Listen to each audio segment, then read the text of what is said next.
Il y a une illusion très répandue dans le monde spirituel, une illusion presque invisible, l'idée que la spiritualité rend quelqu'un spécial, plus éveillé, plus conscient, plus avancé que les autres, comme si comprendre certaines choses sur la conscience, l'ego, l'âme ou le divin nous plaçait un peu au-dessus, un peu à part. Beaucoup de gens ne le disent pas clairement, mais ils le ressentent. Ils ont lu certains livres, ils méditent, ils parlent d'énergie, de conscience et d'éveil, et quelque part, subtilement, une idée s'installe. Je vois ce que les autres ne voient pas. Je comprends ce que les autres ne comprennent pas. Je suis sur un chemin plus élevé. Mais la vérité est plus dérangeante. La spiritualité authentique ne vous rend pas spécial. Elle fait exactement l'inverse. Elle détruit l'idée que vous l'êtes. Parce que ce que beaucoup appellent spiritualité aujourd'hui n'est souvent qu'une nouvelle identité pour l'ego. Un nouveau costume, plus propre, plus raffiné, mais toujours un costume. L'ego peut devenir spirituel. Il peut apprendre les mots, les concepts, les postures, il peut parler d'éveil, d'ego, de conscience et de vibration, tout en restant exactement le même, avec le même besoin de se distinguer, le même besoin d'être reconnu, le même besoin d'avoir raison. La spiritualité devient alors une manière très subtile de nourrir l'ego, au lieu de le voir. Et c'est là que beaucoup de chercheurs spirituels se perdent, parce qu'ils pensent avancer, alors qu'ils ne font que raffiner leur illusion. La vraie spiritualité ne vous élève pas au-dessus des autres. Elle vous ramène au réel. Elle vous enlève les couches, une par une, comme un oignon qu'on épluche.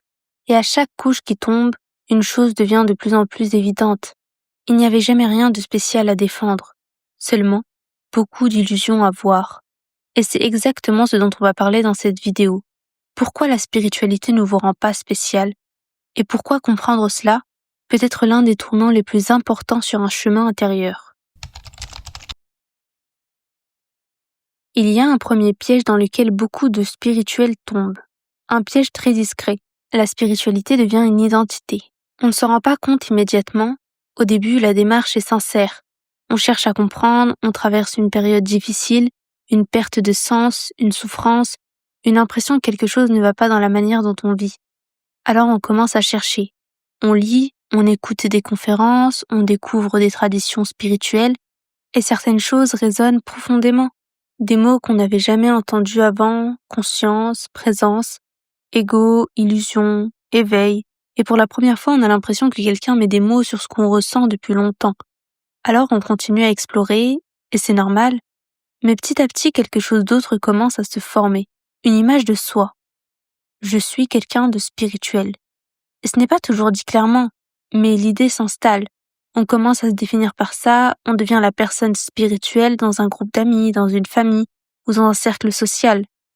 On est celui ou celle qui parle de conscience, qui a lu certains livres, qui comprend. Et sans s'en rendre compte, l'ego trouve un nouvel espace pour exister.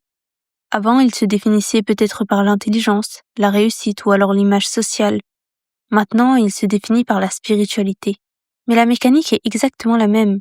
Toujours ce besoin subtil de se construire une identité. Toujours ce besoin d'exister à travers une image. Parce que l'ego ne disparaît pas simplement parce qu'on parle de spiritualité. Au contraire, il peut très bien apprendre ce langage, il peut apprendre à dire les bonnes phrases. Tout est illusion, il faut lâcher l'ego. Nous sommes tous conscience. Et parfois ces phrases sont vraies, mais elles peuvent aussi devenir des formules, des slogans, des choses qu'on répète sans vraiment voir ce qu'elles impliquent. Et c'est là que le malentendu commence. Parce que la spiritualité n'est pas censée devenir une identité. Elle est censée révéler toutes les identités. Elle est censée montrer que toutes les images que nous avons de nous-mêmes sont des constructions, des rôles, des histoires que l'esprit raconte.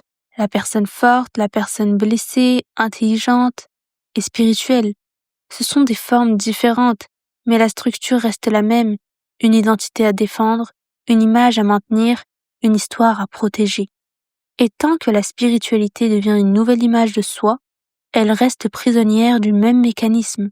C'est pour ça que certaines personnes peuvent passer des années dans des milieux spirituels sans que l'essentiel ne change vraiment.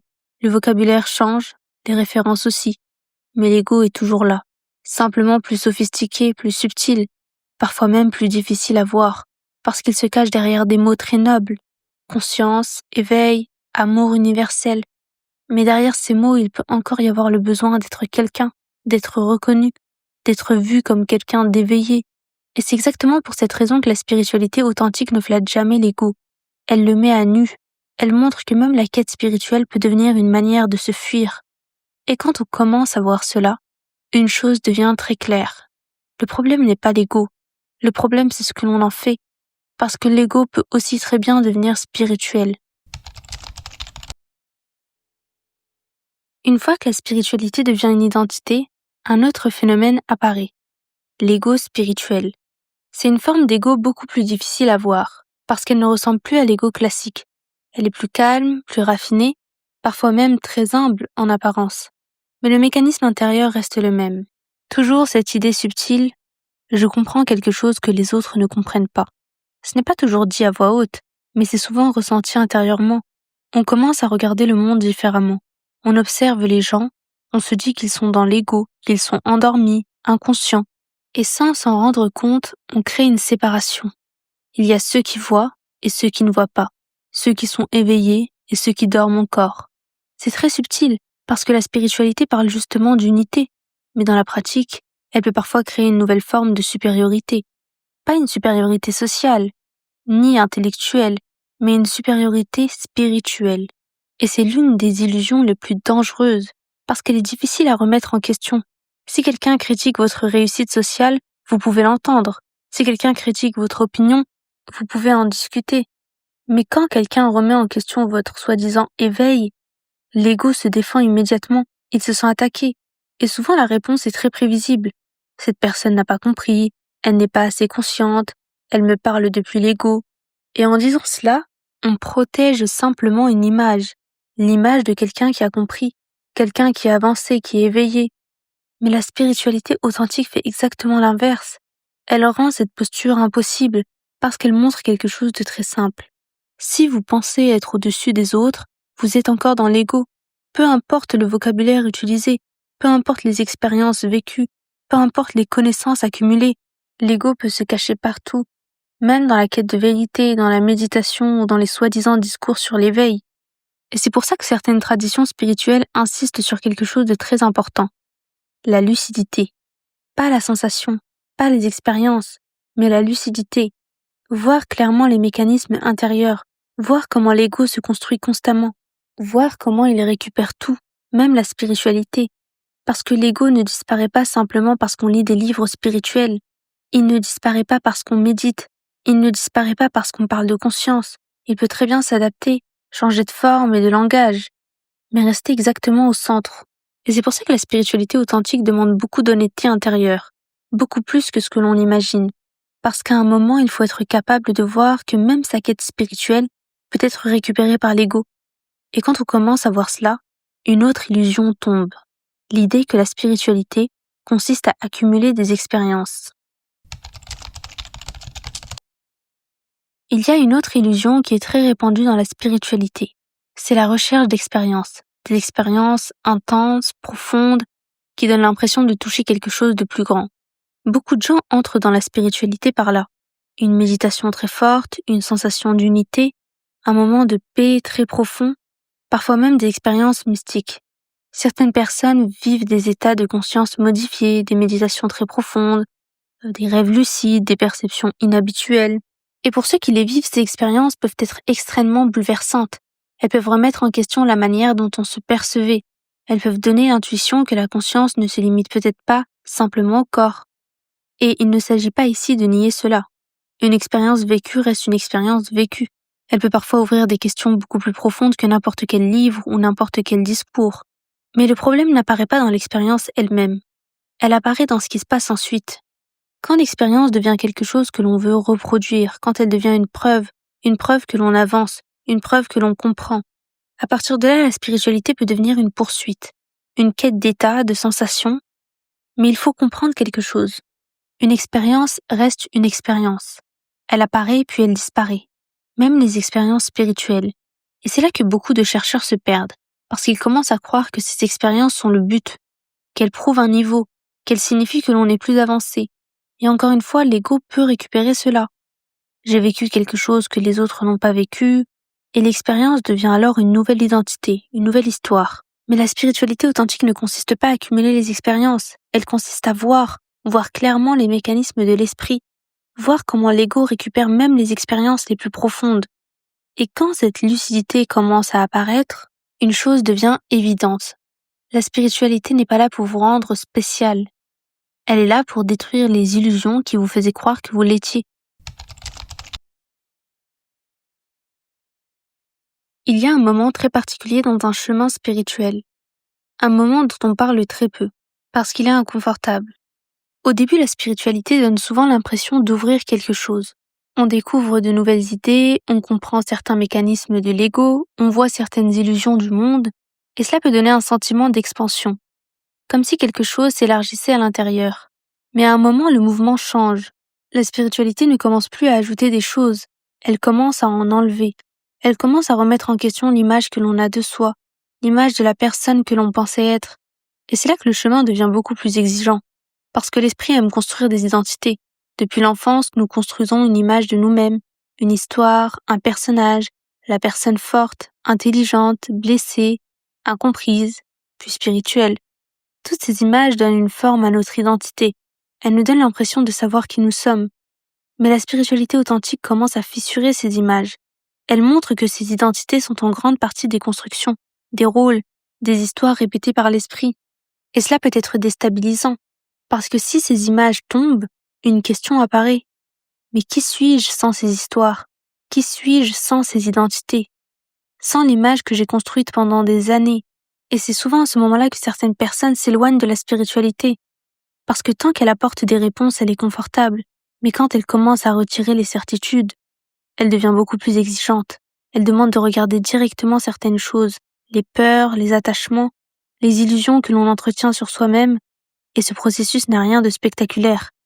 Il est souvent très silencieux, très simple, mais très profond, parce qu'à mesure que certaines illusions tombent, une chose devient de plus en plus claire. La plupart de ce que nous pensions être nous était en réalité une construction, une histoire, une accumulation d'images. Et la spiritualité, la vraie, ne renforce pas ces images, elle les traverse, elle les met à nu, pas pour détruire la personne, mais pour révéler quelque chose de plus vrai, quelque chose qui n'a pas besoin d'être défendu, qui n'a pas besoin d'être spécial. Et quand ce processus commence réellement, une compréhension très simple apparaît. La spiritualité n'est pas le moyen de devenir quelqu'un. C'est un processus qui révèle que l'on n'a jamais été ce personnage que l'on défendait. Et c'est pour cette raison que la spiritualité peut sembler dérangeante, parce qu'elle ne nourrit pas l'image de soi, elle la dissout. Et quand cette dissolution commence, on comprend peu à peu quelque chose de très simple. La spiritualité n'est pas un moyen de devenir spécial, elle est un chemin vers quelque chose de beaucoup plus sobre, beaucoup plus simple, la vérité. Quand certaines illusions commencent à tomber, la spiritualité change de visage. Elle devient beaucoup plus simple, beaucoup plus sobre. Au début, on imagine souvent que la spiritualité va transformer la vie de manière spectaculaire, qu'elle va apporter des états particuliers, des compréhensions extraordinaires, une forme d'élévation permanente. Mais la réalité est beaucoup plus calme que cela. La spiritualité authentique enlève plus de choses qu'elle n'en ajoute. Elle enlève les illusions, elle retire certaines histoires que l'on se racontait sur soi-même, elle enlève aussi ce besoin constant d'être quelqu'un de spécial, et quand ces couches commencent à tomber, la vie redevient étonnamment simple. On continue à vivre, à travailler, à rencontrer des difficultés, les émotions continuent d'exister, les pensées continuent d'apparaître, mais quelque chose a changé dans la manière de voir. Il y a moins de lutte, moins de besoin de se prouver quelque chose, moins de besoin de défendre une image et surtout, il y a moins de besoin d'être spécial. Parce que l'on commence à voir que cette recherche d'être spécial était en grande partie une construction de l'ego, un moyen de se sentir exister, un moyen de se distinguer. Mais la spiritualité authentique ne crée pas une élite, elle ne crée pas des personnes supérieures, elle ne crée pas une hiérarchie entre les consciences, elle révèle simplement quelque chose de très ordinaire. Nous sommes tous traversés par les mêmes mécanismes, les mêmes peurs, les mêmes illusions, les mêmes attachements. Et comprendre cela ne rend pas quelqu'un spécial, au contraire, cela ramène à quelque chose de beaucoup plus humain, de beaucoup plus humble. La spiritualité ne vous place pas au-dessus des autres, elle vous ramène parmi eux. Elle enlève l'idée qu'il y aurait quelque chose à prouver, quelque chose à afficher, quelque chose à défendre. Et quand cette compréhension s'installe vraiment, une chose devient évidente. La spiritualité n'est pas un statut, ce n'est pas une identité, ce n'est pas un niveau, c'est simplement une manière de voir plus clairement, voir les illusions, les mécanismes de l'ego, les histoires que l'on se raconte, et quand cette vision devient plus claire, la question de savoir si l'on est spécial ou non perd simplement toute son importance. Si la spiritualité vous rend spécial, alors ce n'est probablement pas de la spiritualité. C'est simplement l'ego qui a trouvé un nouveau langage, un nouveau rôle et une nouvelle manière d'exister. La spiritualité authentique ne vous place pas au-dessus des autres, elle enlève cette idée. Elle enlève le besoin de se distinguer, le besoin d'être reconnu, le besoin d'être quelqu'un de particulier. Elle enlève couche après couche jusqu'à ce qu'il ne reste plus grand-chose à défendre. Et dans cette simplicité, une compréhension apparaît. La spiritualité n'est pas un moyen de devenir quelqu'un, c'est le processus qui révèle que vous n'avez jamais été ce personnage que vous pensiez être. Et quand cela devient clair, la question d'être spécial disparaît d'elle-même. Il ne reste plus qu'une chose, la vérité.